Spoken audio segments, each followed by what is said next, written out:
Madame, Monsieur, bonjour. La presse du jour est largement revenue sur la visite du président Bassirou Diomaye Faye à Touba et à Tivaouane. Le journal Source A parle de cordialité XXL au menu. Le chef de l'État a expliqué les raisons de sa visite. Il fallait venir recueillir les prières avant tout autre déplacement, y compris à l'extérieur, dit-il.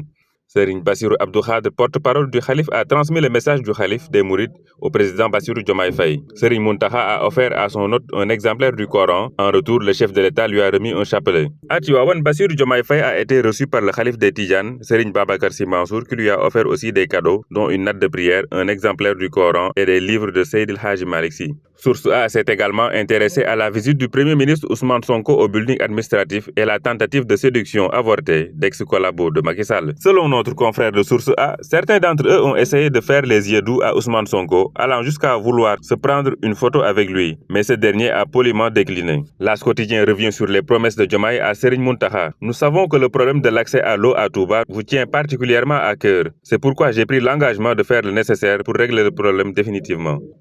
La diaspora et Amnesty acculent Diomaye, titre le journal Les Échos à sa une.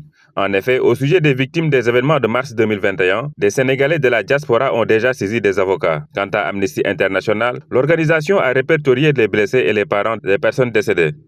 Le quotidien parle de la suspension de la vente aux enchères du patrimoine de Senghor. En effet, selon le journal, à la demande des autorités sénégalaises, la vente aux enchères de la bibliothèque de l'ancien président Léopold Sédar Senghor, prévue aujourd'hui à l'hôtel des ventes de Gand en France, a été suspendue in extremis. Cherté des soins pour les malades atteints de drépanocytose, Walf Quotidien évoque la prise en charge des drépanocytaires qui plaident pour leur intégration à la CMU. Pour les 2 hospitalisations par mois, le malade peut dépenser jusqu'à 500 000 francs CFA.